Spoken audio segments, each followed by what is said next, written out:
Do you happen to have any questions for me, Potato? Sure as heck.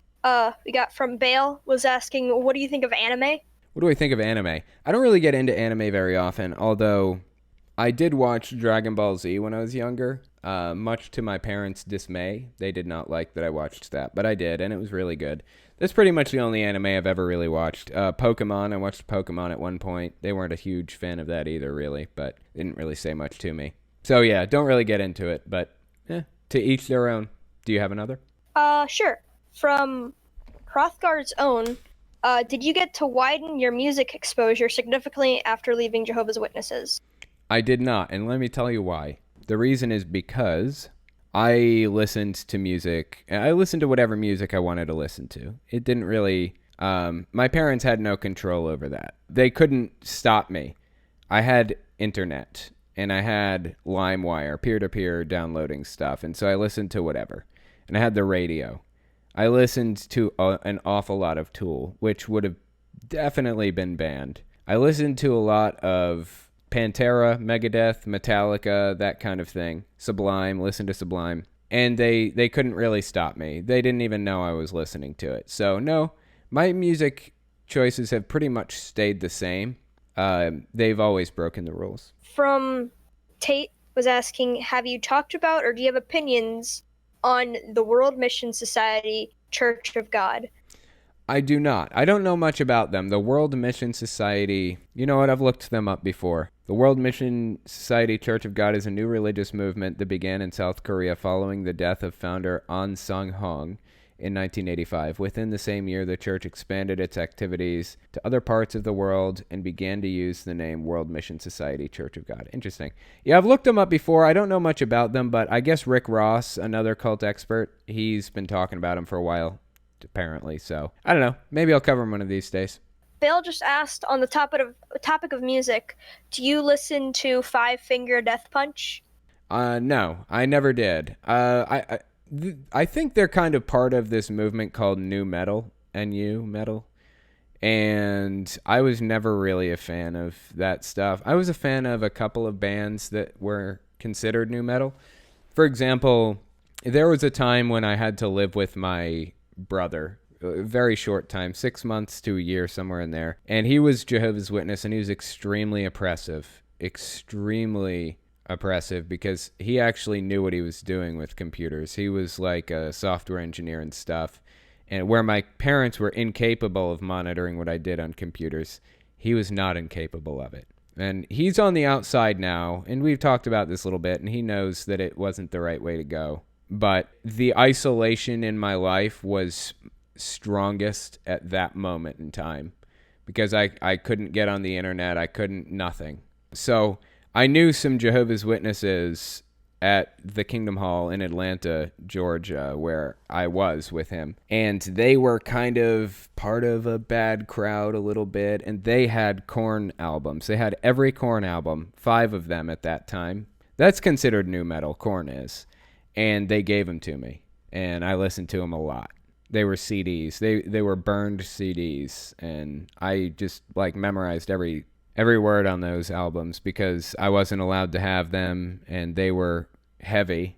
And so, anyway, it was just not a good time. But yeah, do you have another question for me? Erebus of Dawn just asked, do you believe in the Waco conspiracy theories? The Waco conspiracy theories. I don't know of any conspiracy theories relating to Waco. I know that there was a cult in Waco, Texas, the Branch Davidians, who famously, there was like a standoff between them and the government, and I think ATF maybe. And ATF got a little trigger happy.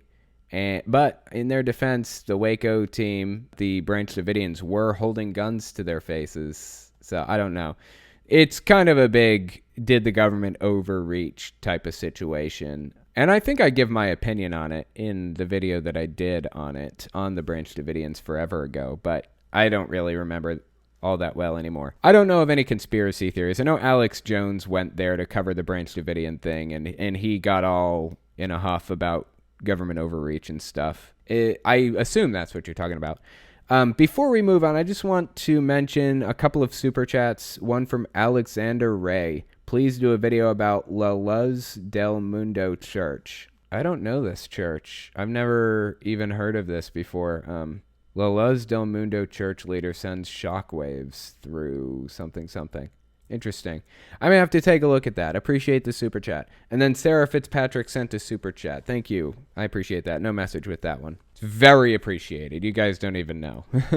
Anyway, do you have one more question? I'll see if I can take one more before I move on to guests. Oh, yeah. Cog just asked if you consider nightcore to be a cancer to the music as an art. Nightcore. I don't actually know it. I don't know anything about it, in fact, so I can't really speak to it, unfortunately. Nightcore. Yeah, I don't know much about it. I'm sorry. I wish that I could give you an opinion on that, but I generally side with music being art. Just for the most part, just generally, I would call music art, like any kind of music, even if it's complete trash. I mean, just look at Jackson Pollock paintings. Let me pull one up. So if you're watching the live stream or if you're watching this on YouTube or something, you'll see I have some Jackson Pollock paintings pulled up here, and they're abstract. So Jackson Pollock actually, he did some really, really famous art before that wasn't abstract, and he's actually a legitimate good artist. I think that this is complete garbage, the whole abstract art stuff. But it's still art. Even if I think it's stupid and garbage, it's still artwork. So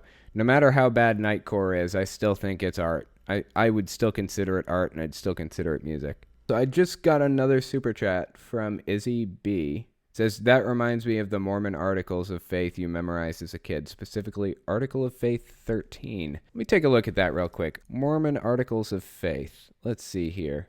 Okay, so we have a bunch. Articles 1 through 4. Articles 1 through 4 read as follows. We believe in God, the eternal Father, and his Son, Jesus Christ, and in the Holy Ghost. We believe that men will be punished for their own sins and not for Adam's transgression. We believe that through the atonement of Christ, all mankind may be saved by obedience to the laws and ordinances of the gospel.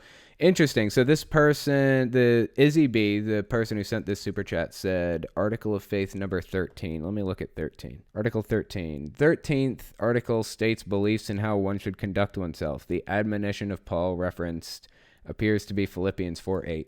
By the way, I'm sorry. It looks like we're actually out of time for another guest, so that's going to have to be on hold until next week. I'm just going to finish reading Article 13 here.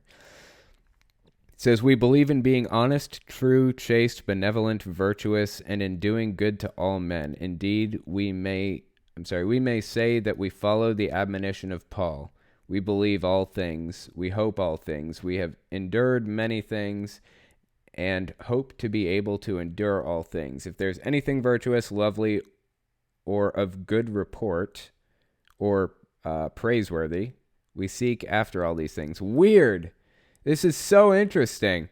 Articles of faith, like it's so segmented and specific and split up. And I guess according to Izzy B, you have to memorize these? That sounds awful. Earlier Latter-day Saint creeds. You know, I may have to do a video on this stuff at some point. That sounds ridiculous.